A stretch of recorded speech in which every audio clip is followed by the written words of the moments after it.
Welcome to the Diabetic Mogul Podcast. In this podcast, we offer standard and recommended practice of not only managing your diabetes, but how you can get involved in advocating for proper access to healthcare. Join us in this season with guests in the diabetes community from around the world to learn from their shared experiences and expert opinions. I'm your host, Tino Tindazigit, a patient advocate with the vision of empowering, educate, inspire the diabetes community in the best way I know how.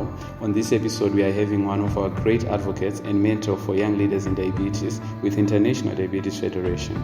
Advocate Sarah, please do take it away. Thank you, Tino.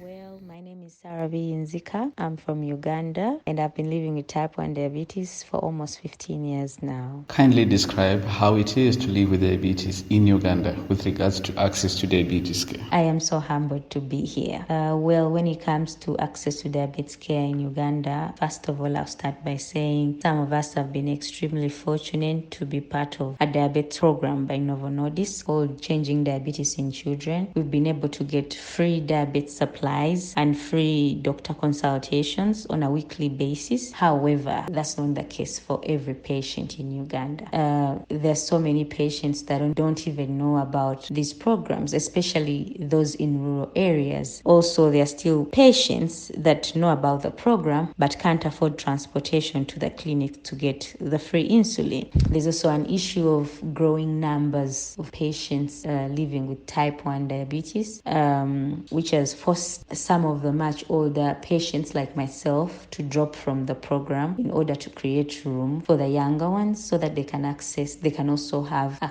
free access to the supplies. This means that we are now buying these supplies out of our own pocket. But shockingly, some of them are not even available in the pharmacies. So let me say you want strips, but then you're trying like over 10 different pharmacies and they're unavailable. And that's really frustrating. You want a particular type of insulin, but it's not available in the pharmacies. We also have a few government-funded clinics, but like I mentioned earlier, most patients don't know about these clinics. I recently found out that there was a clinic close to where I stay. This is after years. I just found out. And then when I went there to inquire more and know what goes on and if I can recommend anyone, I was shocked to find that the staff at the clinic were really overwhelmed. There was one doctor attending to over 100 patients. There was no diabetes education at the clinic. The storage of the insulin was really terrible. They gave me some insulin, and because it wasn't properly stored, I discovered it had gone bad. And I tried going there the second time, getting the same insulin, and it was the same case. And I just kept imagining I was just a new patient. I don't even know what bad insulin looks like. I would just keep on injecting it with no instructions, with no help, and then my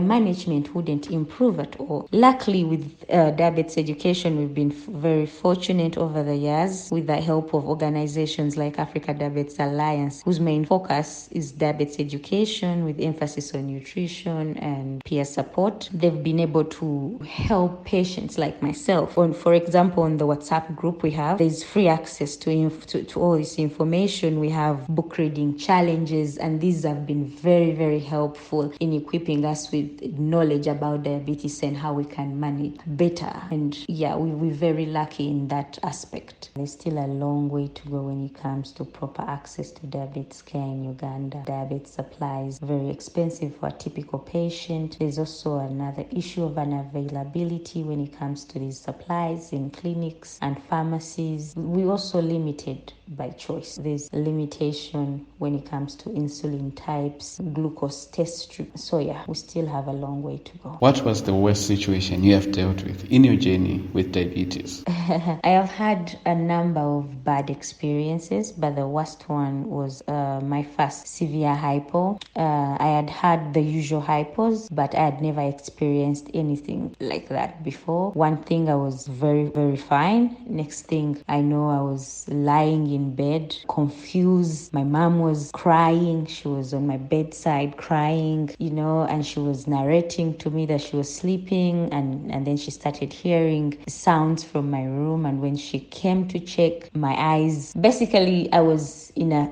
terrible state. She didn't know what to do, but because she knew, she was familiar with hypos, she just assumed my sugars were low, and the first thing that came to her mind was giving me glucose. But that traumatized me very much.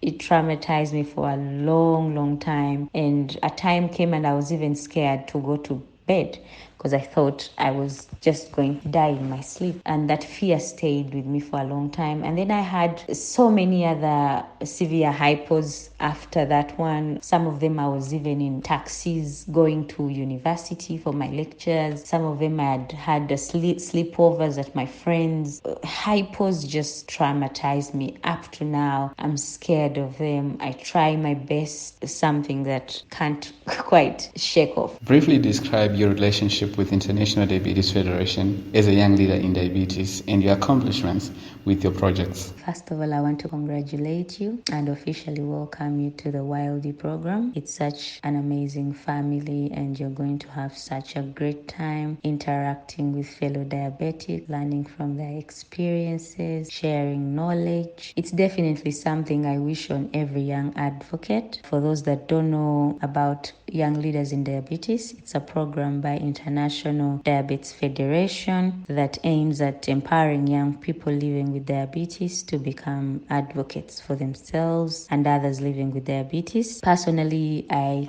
joined the program after a nomination by my member association back in 2018, and also went ahead to become a representative elect for the African region in 2019. I would certainly say that it's been one of the best things that has happened to me in my advocacy journey. I became a leader, something I didn't expect or even saw myself doing. The program built my confidence as an advocate, equipped me with a lot of knowledge on all things diabetes, and with the knowledge acquired at the program, I was able to come up with a diabetes project titled Disarming Diabetes Daily, with an intention to increase diabetes awareness in schools and also provide children with education and diabetes screening using the kids' resources, of course. Unfortunately, that's when the pandemic started, and schools in Uganda have been closed for almost 2 years now. However, we are ready to kick off and hopefully implement the project this year virtually, because now the schools have stabilized, the situation has stabilized, schools have been open once again.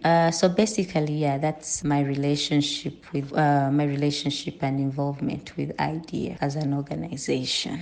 As someone who has lived with type 1 diabetes for almost 15 years now, what's your take on diabetes and fasting, especially for religious reasons? Personally, I haven't fasted ever since my diabetes diagnosis back in 2007, and that was because I thought it was impossible, and also I didn't bother researching about it. However, during the YLD program, we were taught with facts that this is something that's very possible, and IDF published a guide on Ramadan and diabetes that can be accessed on their website. So for those that want to do it, yes, you can fast. However, I would advise you consult with your healthcare professionals before you decide to do that, because every diabetes is unique. But yes, it is possible. I mean, there are so many issues that people are going through, especially to the children, the youth that are dealing with diabetes at school. So what do you say to them? Dealing with diabetes at school is definitely hard. And one of the reasons that makes it hard is stigma. I remember when I was still in school and I'd just been diagnosed with type 1 diabetes. I had trouble injecting myself when people were around, because people used to make more mean comments like, why don't you excuse yourself? Why do you have to do it when all of us are watching? Go to the toilet. And some of these comments get to you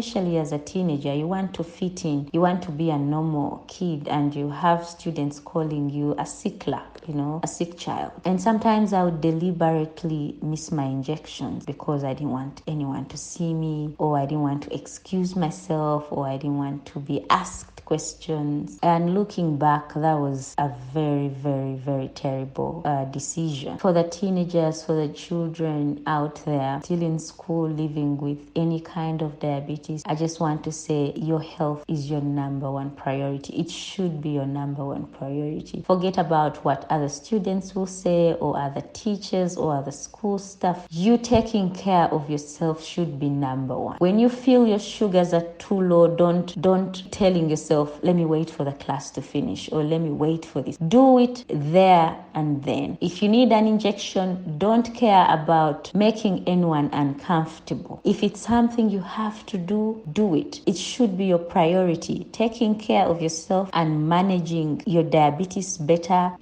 should be your number one priority, no matter how uncomfortable or what anyone else says. Number two, I would say there's also a lot of ignorance and misconception about diabetes, especially by the public, and that happens in schools as well. You will have even school teachers saying things like, oh, that's old people's disease, or you ate too much sugar, you eat too much junk food, or you should exercise more and then your diabetes will go away. And I know some of these comments can really frustrate you or infuriate you, but don't give in to that. Use those opportunities to actually raise awareness. Explain. Make it a point to actually educate yourself as a patient as well, so that when you're explaining and raising awareness, you're doing it with facts. Let this be an opportunity for you to actually raise awareness about something you're going through as a person. Those are some of the things I would absolutely like to share with anyone. Also, remember to raise awareness, not just to school, to fellow students, but even with school nurses. You'll be surprised at how little some of these, how little of information that's out there, even with professionals like school nurses. So just use it as an opportunity to create awareness. So yeah, that's something I would advise anyone that's a teenager, a young child, or even a caregiver that has a child type 1 diabetes or any type of diabetes in school. Advocate Sarah, it was great to have you, and you're like an ocean of words, of tips. I mean, what do you have to tell to the audience that are listening and to families, especially with a newly diagnosed child? Thank you. I mean, take it away. Wow, already? I don't want this to end. What do I have to tell families with newly diagnosed children? Well, life doesn't end with a diabetes diagnosis. This is something I also shared recently on my social media platforms on children and type 1 diabetes day. Often parents worry more than us, the children, when diabetes comes into the picture. They worry about our future. They worry about our dreams. Will we be able to achieve them? Will we finish school? Will we graduate, get married, get jobs, have a normal life? You know, they worry about these things. But I'm here to say that life gets better. You always have challenges. Even as a parent, you always worry. My mom worries. At 28, she still worries. When she calls me and I don't pick up, the first thing that comes to her mind is maybe Sarah had an hypo, maybe she died, you know. So those worries will always come. But the one thing I can assure you is your child will achieve their dreams. Whatever they want to do, they will do, regardless of whether they have diabetes right now. So that's something you shouldn't worry about. These dreams will be achieved. Yeah, have faith. There's light at the end of the tunnel and no limitations. Even to the children, I would say, don't lose hope. You will still achieve everything you've ever wanted. As a child, you will achieve that. I'm a living testimony, 15 years later, and I can confidently say that diabetes can never be a limitation. Thank you so much, Tino. It was amazing being here. Hope we can catch up and enjoy some of these talks. And yeah, thank you to everyone that has been listening. Yeah, till next time.